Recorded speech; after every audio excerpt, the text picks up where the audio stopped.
ಅವಾಗ ನೆನೆಸಿದವರ ಮನಸ್ಸಿನೊಳಗ ಬಸವಲಿಂಗ ತಾತನವ್ರು ಇರ್ಬೇಕಾದ್ರೆ ಒಂದು ಏನಾಯ್ತು ಅಂತಂದ್ರೆ ಪ್ರತಿ ಅಮಾವಾಸ್ಯೆ ಕೂಡ ಸಿಂಧನೂರಿನ ಮಲ್ಕನ ಗೌಡಿ ಬರಾಕ್ ಹೇಳಿದ. ನೀವ್ ಹೆಂಗ ಪ್ರತಿ ಅಮಾವಾಸ್ಯೆ ಬಂದ ತಾತನವ್ರ ಗದ್ದಿಗೆ ಅಭಿಷೇಕ ಮಾಡ್ಕೊಂಡು ಕಾಯಿ ಹೊಡ್ಸ್ಕೊಂಡು ಪ್ರಸಾದ ಮಾಡಿಸ್ತೀರಿ, ಪ್ರಸಾದ ಮಾಡ್ಕೊಂಡು ಹೆಂಗ್ ಹೋಗ್ತೀರಿ ಹಂಗ ಸೋಮಾರ್ಕೊಂಡ್ ಬರ್ಬೇಕ.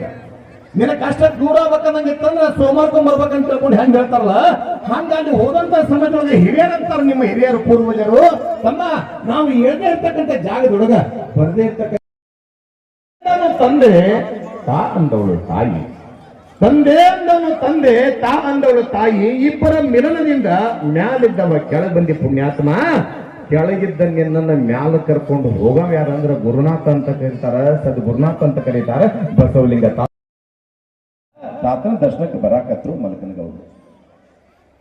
ವಾರ ಹೋತು, ತಿಂಗಳು ಹೋತು, ವರ್ಷ ಹೋತು. ಪ್ರತಿ ಸೋಮವಾರ ಕೂಡ ತಾತನ ದರ್ಶನಕ್ಕೆ ಬರ್ಬೇಕಾದ್ರೆ ಒಂದು ಸಾರಿ ಏನು ಘಟನೆ ಆಯ್ತು ಅಂತಂದ್ರೆ ತಾಯಿ ಏನ ಹಳ್ಳ ಅದಾವಲ್ಲ, ಈ ಕಣ್ಣು ಕೂಡ ಹಳ್ಳ ಐತಿ, ಈ ಕಣ್ಣು ಕೂಡ ಹಳ್ಳ ಐತಿ. ಈಗಾಗಲೇ ಬ್ರಿಡ್ಜ್ ಮಾಡಕತ್ತಾರೆ, ಈಗ ನಮ್ಗೆ ಗೊತ್ತಾಗುತ್ತೆ.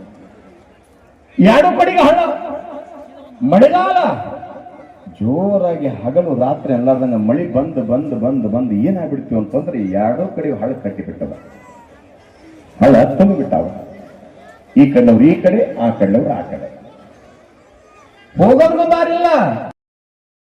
ಬಸವಲಿಂಗ ಮಣಿದು ಬಂದ ರೋಗಿಗಳನ್ನು ವಾಸಿಗೈದೆ ಬಸವಲಿಂಗ, ಅಂಗಲಿಂಗ ಸಾಮರಸ್ಯ ತಿಳಿಸಿ ನಿಂತೆ ಬಸವಲಿಂಗ. ಅಂಗಿನಲ್ಲಿ ಬೀಳದಂತೆ ನಡೆದೆ ನೀನು ಬಸವಲಿಂಗ, ಹುಚ್ಚನಂತೆ ತೋರಿ ನೀನು ಜಗವ ಪರದೆ ಬಸವಲಿಂಗ. ಕೊಚ್ಚಿ ಹೋದ ಕಪಿಯ ಪ್ರಾಣ ಮರಳಿ ನೀನು ಬಸವಲಿಂಗ, ತುಂಗನಾಗಿ ಬಂದೆ ನೀನು ಸಂಗ ತೋರ ಬಸವಲಿಂಗ. ಭಂಗು ಬರೆದೆ ಇರಿಸು ನನ್ನ ತಂಗು ಬಿಡಿಸಿ ಬಸವಲಿಂಗ.